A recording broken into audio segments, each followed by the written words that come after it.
938 Live. This is Talkback. What is the price of safety? Are you one of those people who travels to neighboring countries on rock-bottom promotional airline fares, like $5 or $6 for an air ticket to Bangkok, for instance? Do you wonder, though, how airlines manage to offer such prices?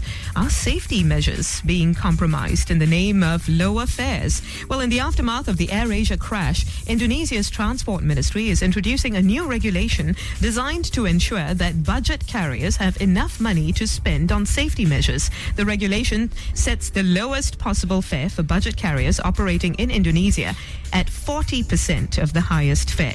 Currently, there's a base level of 30% of the highest fare, but even this is often relaxed when the airlines offer rock-bottom promotional fares. Now, a Transport Ministry official said that in the future, travelers will no longer enjoy cheap tickets that could go for $5.50, for instance. He's talking in terms of Sing dollars. The regulation is currently awaiting approval by the Law and Human Rights Ministry, but critics say the new regulation will threaten the aviation sector. Some industry experts have criticized the move as a knee-jerk reaction. But are higher ticket prices really necessary for a higher level of safety? How much more would you be willing to pay for an air ticket for better safety? Do you even bother looking up an airline's safety standards and record before you buy a ticket? I have to say, I think not many of us do that. Yeah, that's true. We go, oh, cheap ticket, let's just get it. Yeah, exactly. How many of you actually do check the safety records? Call us on 669-11938. Talk to us also on Facebook, official 938 Live. Joining us today is Jeffrey Thomas. He's Editor-in-Chief and Asia-Pacific Bureau Chief of AirlineRatings.com. Now, Jeff, some industry players have said that lower fares do not compromise safety. There are safety and security standards that already apply internationally, which all airlines must meet anyway in order to be able to fly in the first place, and that such costs are already factored into the operating costs of all airlines. So there's really no need to raise fares in order to fund safety measures. What do you think? Is the cost of an air ticket really irrelevant to safety, Jeff? No, I think it's fundamental to safety. I mean, I agree absolutely that there are certain rules and regulations that are standard. There's certain costs for flying an aeroplane that are standard, whether you're a low-cost carrier or a high-cost carrier, like fuel, the price of the aeroplane, things like that. Certainly, there are standard costs within the industry. But as far as the safety is concerned, it's very interesting. And let me answer you in another way. The US, which is very, very safe, the Federal Aviation Administration has just recently said that it has new regulations. It's promulgating new regulations that I think the airlines have to fulfill by about 2017, which require them to tabulate and collect far more data about incidents and accidents than they have before, and their operations, because they've determined that most air crashes they've looked at, the signs of that air crash were if they looked more carefully at their statistics or looked more carefully at trends, they would have been able to eliminate those accidents. So this is one of the things where, you know, if you have a bare bones carrier, sure, they pay the same price for fuel that the higher cost carrier does. But they're backroom operations where you look at things and you collect data and you analyse data and there's the safety oversight within the airline. They're some of the areas where you may find compromises. You may find that they don't have that level of oversight, that level of checking, double checking, triple checking that, say, a full service carrier does. So I don't necessarily agree with that statement. Give me an idea of the data you're talking about. What type of data would be helpful in terms of determining whether a crash is about to take place and can be avoided? And how much of that also has to do with the training of personnel, pilots, for instance? Well, the data can be all sorts of things. It can be detailed analysis of every safety incident that happens to an airline. It can be looking at the performance of the pilots. It can be looking at the performance of the engineers. It can be looking at the performance of the engines. I mean, a lot of airlines monitor their engines in real time. Whenever they're flying, they're monitoring them, they're analysing them. Some airlines do not. And there's multiple layers of analysis that can be done of every single pulse of an airline. And some airlines do that to a very high degree. An airline like Qantas in Australia, for instance, or Lufthansa in Germany, or KLM in Holland, or Singapore Airlines, if you like, another perfect example, or Cathay Pacific in Hong Kong. And there's no question whatsoever. But an airline, for instance, and this is an extreme example, an airline with, say, 2 aeroplanes flying in, say, Nepal, if you like, simply doesn't have the wherewithal, doesn't have the ability, doesn't have the traffic or to warrant that sort of examination, that sort of detail. Right, so it really depends on size and need as well. But there must be some minimum safety and security standards that all airlines must abide by, right? Are there minimum international standards that all of them have to abide by? There are broad guidelines and there are broad standards. And the standards vary from country to country. The International Civil Aviation Organization, the UN body based in Montreal, they monitor aviation from a global perspective. They can't enforce it. They can't say you must do this or you must do that, because some countries simply can't afford to do some of the things that richer countries might do, for instance, like Singapore. So you do get variations, and one of the big problems is the actual oversight of a country's airlines. Now, on the ICAO website, you can go to, if you put in ICAO monitoring of countries into a search engine, you'll come to a section of the website where they audit countries all over the world. Now, when you look at that, you'll see which countries comply with the regulations that are stipulated by ICAO. And many, many countries are well below the world average in their compliance. Now, a very good example of this was Malaysia, where their airworthiness, there's about 8 criteria. Their airworthiness, their air investigation, I should say, division was only 30% compliant with the world standard.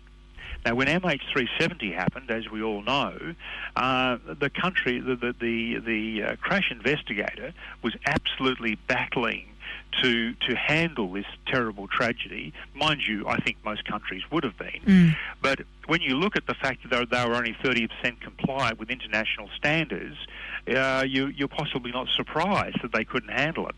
Well, it's alarming that all of this is being allowed to happen. I mean, shouldn't safety be the priority? And there should be a balance, of course, between price and safety, because obviously you also want air travel to be affordable, right? People want that to be affordable too. So what is the balance? What's the sweet spot? Well, that's a very, very, very good question. And overall, aviation is flying is incredibly safe. In spite of the fact that some airlines are only 30% compliant with international safety standards? Well, indeed. I mean, last year, and when I say we only, for the people involved, obviously it was a ghastly tragedy. But last year we only had 21 fatal accidents out of 27 million flights. So some might then say that perhaps compliance with international safety standards isn't all that important if air travel is still considered pretty safe in spite of the fact that many airlines are not compliant with international safety standards. We'll give you an example. Singapore. Seeing we're talking 2, 4, 6. Singapore. Singapore is almost 100% compliant with ICAO regulations. And these are the regulations: legislation, organisation, licensing, operations, airworthiness, air investigation, air navigation services and aerodromes. They are absolutely 100% compliant almost right across the board. Now, if you're flying to Djibouti with an airline there, legislation not compliant at all, organisation only 30%, licensing about 1%, operations 0, airworthiness about 2%, air investigation nothing. I mean, but you can't enforce what they can't do. all you can say is, we are warning you that this country is just simply not compliant at all. And from that point of view, it's buyer or flyer beware. You know, like buying anything at the shops. You sort of say, well, should I buy this? Should I not? And another one, for instance, Nepal, where a lot of adventure travellers go to climb the Himalayas. Nepal is not compliant in any. It does not meet international standards or averages in any of the criteria. So this information is available. It's available, this is what we do with airline ratings. We tell people this airline in Nepal is only 1 star. Well, that's a warning that this is a problem. And as I said, it's a problem, but they don't always encounter incidents, right? They don't always get involved in crashes and all that, which might make some people say that, okay, even with non-compliance with international safety standards, these airlines still seem pretty okay. They're not involved in major crashes. So perhaps we shouldn't worry too much about international safety standards. I'm just saying that some people might think that way. Look, indeed. I mean, and you raise interesting comments here, because with this Indonesian crash, 166 people have died on that crash on December 28th.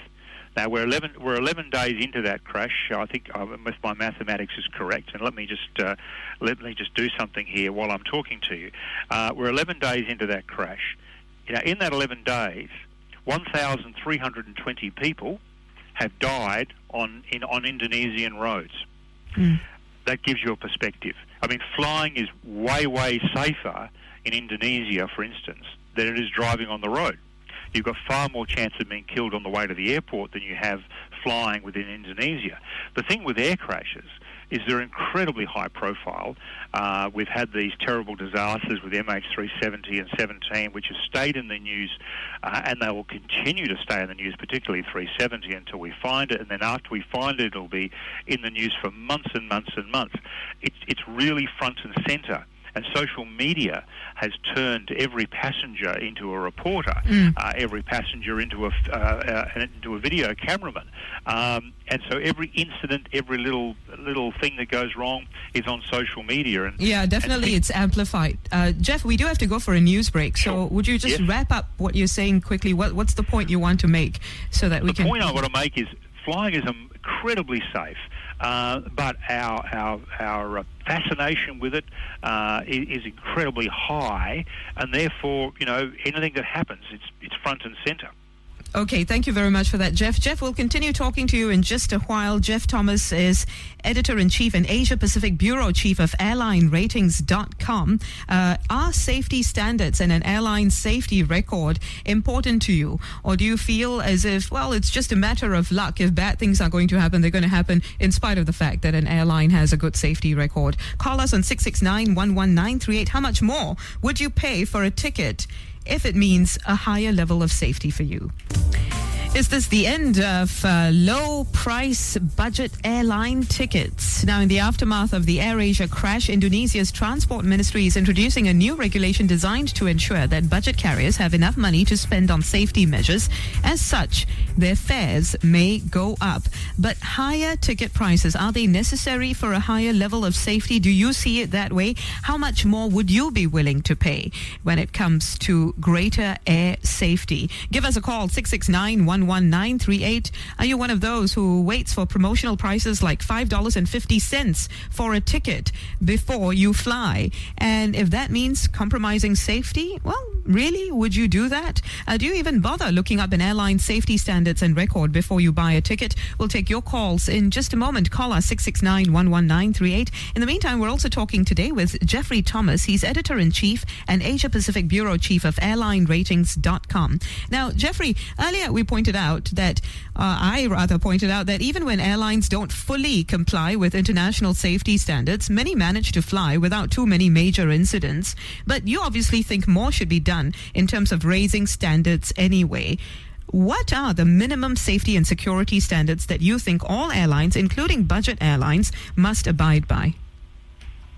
Well, I think a very good start is that they should all all major airlines or major budget airlines should comply with the International Air Transport Association operational safety audit, because that has been proven that airlines that have completed that audit, and there's approximately 400 or so that have done the audit, their safety record is 4.3 times better than airlines that have not. Now, I think that's a good measure. It's a very good yardstick to do it. How much more expensive will it be, though, in terms of cost to implement these measures? And consequently, how much more expensive will budget airline tickets have to be in order to fund additional safety standards? Well, I don't have a precise figure that I can quote, except to say it's probably in the range of maybe $2 or $3 per ticket. It's just a cup of coffee, if you like, per ticket for an airline to comply with these sort of regulations. And I think that's a good start point. Now, I know that for a very, very small airline, that's a challenge because it is expensive. However, for a large operation like AirAsia, the AirAsia Group, for instance, or there's some airlines in Europe like Ryanair and others like that, and mind you, Ryanair's never had an accident. I think this is a good standard, and I think that's where we need to start, is saying, look, so at least the bare bones will cost about $2 to $3 more a ticket. That will be how it will be translated to the traveller. Is that too much? Let's find out. Edward joins us now on 669-11938. Hi, Edward. Good morning. Okay, I think for this... Hi, good morning. Okay, I think for this budget airline things, okay, that they are saying to increase the fare for safety, right? I think that is...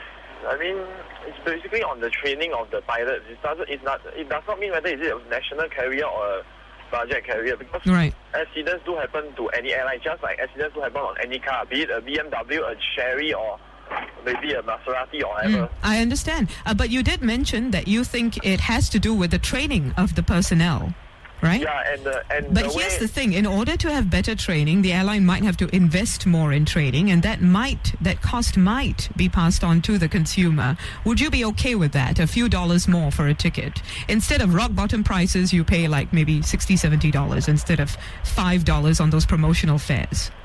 Well, this one, of course, if it's like a few dollars and you can justify the safety purpose, of course, I believe most of the consumers will not mind paying. But the thing is that for safety issue, I think everybody plays a part. Maybe the National Transport Safety Bureau can come up with like some kind of standing order to enhance safety of all airlines. Okay, thank you very much for that suggestion. In fact, I was going to come to that. Jeff, can you respond to that? Since safety is so important, you said that the international organizations can't really enforce those standards, though. Shouldn't they be allowed, or shouldn't they have the power to enforce the bare bones minimum safety standards on all airlines?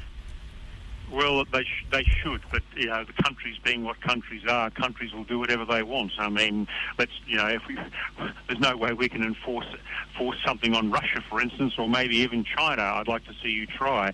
It just can't be done. Countries will do whatever. What we need is publicity to say, look, if you're flying in this country, be aware that this is not the right standard. So that it just simply can't be done. It can be encouraged, but it can't be done. We must also point out that one incident is not really an accurate gauge of an airline's overall safety record. A crash, for instance, some people say could be the result of weather conditions, not so much a lack of safety standards. Would you agree with that? Or do you think oftentimes, even when crashes are blamed on weather conditions, they might have been able to be prevented if there were better safety measures in place? Well, we are yet to find out what the cause of this disaster is, and we have to be very careful about that. But if it was found out to be weather, what was the pilot doing in that weather? He shouldn't have been there. They've got radar that works very, very well indeed, even if it wasn't the very ultimate one that's available right now. The radar is very, very good. He should never have been there. And that's the issue. There was planes flying all around him, and if that happens to be the cause, and we don't know what the cause is yet, we suspect it's weather, but what was he doing there? So there are questions now about pilot training as well, right? Well, pilot training on pilot training is very, very important, and you can't do enough of it. And it costs money. It costs money. Absolutely. Let's go to our next caller. We've got Mr. Ng joining us now. Hi, Mr. Ng. Hi, morning. Good morning, sir. What do you think, sir? I'm actually a frequent business flyer, so I do fly like 6 to 10 times a month. Do you check the airline safety standards and safety measures that they have in place before you buy a ticket? Obviously, I would try my best to do that because, but however, not all cities have a spread of choices. Like you go to more isolated cities, there's only one or two airlines that's servicing that city. Right. So it's not really a choice. But I mean, I do agree that the probability of accidents happening in air travel is extremely low, but the consequences is extreme. Yeah. So I mean, do you think that people, or would you tell me more about how you would feel about, say, paying more for air tickets in order to fund the airline steps towards taking more safety measures? Okay, air travel these days is like essential of most business travelers, and as a consumer, I do feel that whatever the price I pay, safety has to be a standard, a minimum standard. I don't want to go on board a plane, bidding farewell to my family and not knowing whether I will be able to say hi, once I land.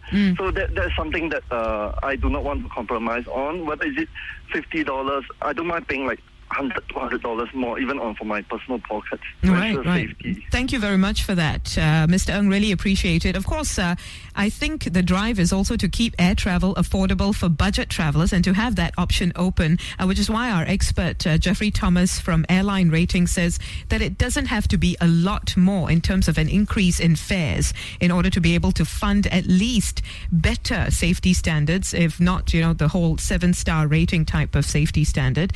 Lastly, Jeffrey, what about access to information? If people wanted to become more proactive now about prioritizing safety over price, where else can travelers find out about safety measures that specific airlines or countries have in place, aside from airlineratings.com, of course? Well, interesting. Well, we are, in fact, the only website in the world that actually safety rates and product rates airlines. And that's why we set it up, because I was being consistently asked by folks like yourself, how do we find out which is a safe airline? And my wife said, let's build a website. That's what we've done. And that's the only place. I mean, people can go on the websites themselves and they can search around to all the different regulators and they can do it all themselves, or they can come to the one source and look it up and get a star rating. It's not perfect. It's not guaranteed, obviously. But it's a very, very good guide to people. Jeff, very quickly, some travelers might be suspicious. They might say that some airlines are now just going to raise prices sky high on the pretext of beefing up safety measures. Do you expect this to happen, really? No, look, I don't. I mean, some airlines will probably have a good hard look, particularly over the last 12 months, with all the publicity and the terrible tragedies, and tighten things up. I know some regulators are doing the same, like the United States. The FAA has said we want a better system in place, and they're doing that right now, because they've identified 123 accidents over the last 10 years, and they say all of them could have been prevented if airlines had better safety management systems in place. And that's what they're going to insist on them doing now. That's in the United States. But prices going up sky high? Well, it'll cost an extra $200 million over 10 years, so about $20 million a year for the US airline industry. And that's probably about 10 cents on top of your ticket price. Okay, so once it's all divvied up, it won't be that bad. Thank you so much, Jeff. Not that bad. Thank you so much, Jeff, for joining us today. Of course, surveys also show that about 27% of travelers only say that safety is their priority. We might see a spike in that number in light of recent incidents. Thank you for joining us, Jeffrey Thomas from Airline Ratings. Thanks for your phone calls as well.